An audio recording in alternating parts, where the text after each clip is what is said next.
We will now move on to number 117, which is a letter, dated November 9th, 2012, from Mr. Michel Labonte, citizen, regarding request to address City Council regarding stopping the war on drugs to create a more compassionate community. I will need a motion for speaker.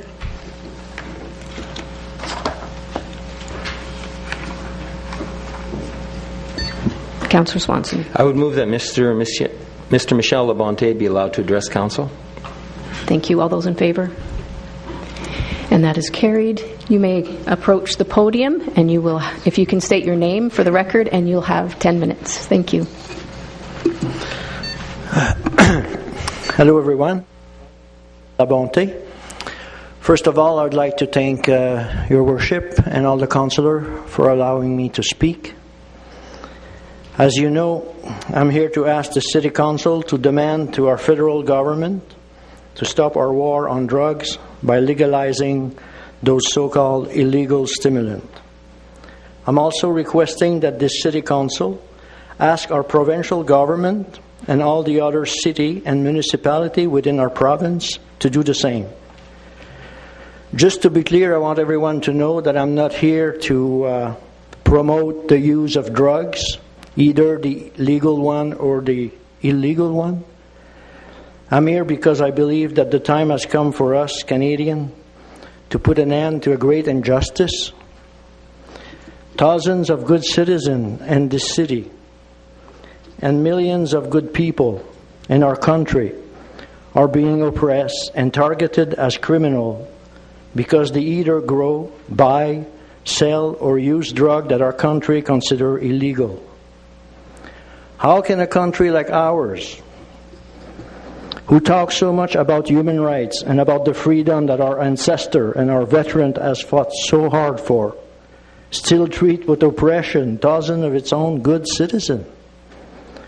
There are millions of Canadians from all walks of life and of all age that use those so-called illegal drugs for different reasons, and we judge them as bad people. Those people are not much different from the million of our other citizens who are also using all kinds of stimulants for many reasons, but we don't criminalize them for using those substances, such as antidepressant, Ritalin, alcohol, tobacco, coffee, sugar, or prescribed morphine and medicinal marijuana, just to name a few. Not so long ago, some people decided to make war on certain products of nature. Their intention may have been good or not, but now we can all see that those oppressive attitudes and measures have created and are still creating more problem and more suffering that it has resolved. By creating this war on drugs, we have opened the door for drug crime to exist. We wouldn't have organized crime of all kinds relating to drugs if those stimulants were legal. And real bad drugs like crystal meth, crack, cocaine would not have appeared on the market. Many thousands of human beings have been killed in the world, including many thousands in South America, in this battle to supply those stimulants to the millions of Canadians who buy them. And here at home, many of our police officers and many of our citizens, either from gang or not, would still be alive today if those products were grown and distributed legally. Many more people will get killed and more will get sick from bad drug, and many more people will be turned into criminal if we don't change our law. There is all kind of condition and circumstance in which each and every one of us are born into, and people do end up developing different habits and using different products of nature to live their life. And we as human beings and as a community should respect that. We may not agree with somebody else's choice, but being oppressive towards others is sure not the best way to be of help. Let's not forget that all those thousands of good citizens that we arrest and turn into criminals are, in regards to illegal drugs, are husband or wife of someone. They are parents and relatives. They are brother and sister. They are our elder, our youth, our neighbor, They're all members of our community, and they're being arrested, put in jail, put on probation. They are separated from their loved one and end up with criminal record, and some lose their job. My heart goes out to all those people who have been and are still being mistreated. And my heart goes out also to all those workers who have to apply those oppressive laws. This summer, during a meeting of the South American leader did ask our Canadian Prime Minister to stop this war on drugs.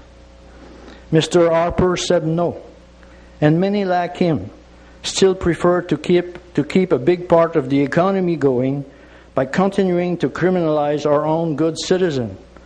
They prefer to keep everything illegal and continue to keep the door open for drug gang and drug crime to exist. And they prefer to continue to take good Canadian citizens and penalize them instead of acting with compassion and tolerance and free this country of oppression. The cost of keeping those oppressive measures don't come cheap either. We are spending billions of dollars to maintain this war on drugs. Every year in this country, we criminalize close to 112,000 people, good citizens, and we are paying very high salary with big pension plan to all those police officers and those RCMP officers and to all those judges and lawyers to arrest and prosecute those good people. We pay lots of money for all our jails with all their guardians and for all our probation officers and for all the equipment and gadget that is needed to maintain this war on drugs. And every 3 years or so, all those unionized workers will come asking us to give them more money and more everything just for themselves and for keeping this war on drug going. By legalizing all drugs, our country could make a much better use of many of our human resources, and many of those billions of dollars that are actually used to enforce this war on drugs could be used in a better way. And those who buy those products wouldn't have to spend millions of dollars in the black market anymore. And they wouldn't have to live with the stress of being arrested or ending up sick with bad drugs. And many of those consumers could save thousands of dollars by growing their own products free. The soft drug like marijuana, hashish, and mushroom, for example, could be sold to the public by people who would have a business license like any other business. They could grow their own products or buy it from someone else. Any citizen could grow their own products without any needs of a license, but they could only sell to those who have a license to sell to the public. As for the hard drug like cocaine, heroin, morphine, LSD, or opium, they could be bought and regulated by government agency, the way it was in the 1900s, and sold to the public by pharmacists or injection site or by other interested private or public sector. Our detox program for addiction of all kinds should not just be kept, but they should be improved for those who need help, and those using those stimulants of all kinds should be well aware that the responsibility that they have towards their community, and that they should keep their activity away from our children, the same way that we do with alcohol. In our human adventure, there's always come a time for big change.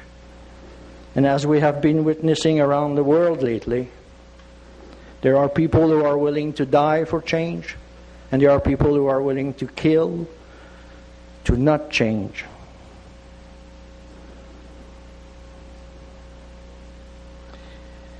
Yes, it is difficult at times to change our habits and our law, but I believe that by legalizing those drugs, Canada has the opportunity to not just help itself by eliminating its own oppressive law against its own people, but it also has the opportunity to show to the rest of the world that compassion and tolerance do have to prevail.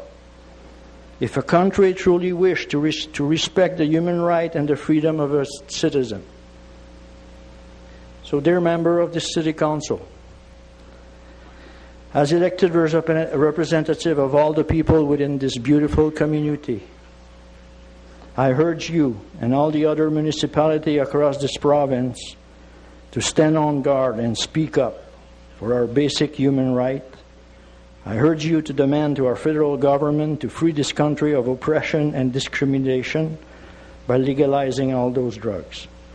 Thank you for your consideration. If you have any question, I'll be pleased to try to answer any of them. Thank you. Thank you very much. Does anyone have any questions? Mayor Higgins? Mr. Labonte, have you made representation to any other levels of government over this issue? No. I figure that it is very difficult to make a representation that the community is involved in. If I go to the office of an MP here, either federal or provincial, really the community is not involved. So that's why I thought that City Council, as being representative of the community, has a very important role at playing in terms of expressing the will of its people, because we're the closest to the grassroots of our community. It's City Hall, and I think we don't use that power as much as we should in terms of communicating with the provincial and federal government in terms of many issues that regards the population within the city. So that's why I thought before moving to any other level of government, I feel that the city council all over the country needs to take a greater involvement into protecting the human rights and the freedom of its citizens, and make sure that there's no discrimination and oppression against. Like I said, it's anyway. Thanks for your question. Councillor Mitchell? Thank you. I appreciate your presentation. This is a very serious issue, and you raised some pertinent points. And I know that in other jurisdictions, the options and alternatives are being looked at. We do, in fact, have a municipal umbrella committee, a drug strategy committee, which involves both council representation, but health regions, school divisions, social services, and other sectors. And I think that I'm prepared to make a referral motion for consideration and comment by the Drug Strategy Committee. But I don't want to, if there's other questions, I can hold that. But I think this is a relevant subject on which we obviously don't have a lot of expertise. I certainly don't. But I do think it's deserving of some discussion and follow-up, and it is an appropriate topic because we have obviously jurisdictions under the umbrella of the city that are facing this issue on a daily basis. I would make a referral motion that this communication be referred to the I think it's called the Municipal Drug Strategy Committee for consideration and comment. All right. Thank you very much. Thank you so much.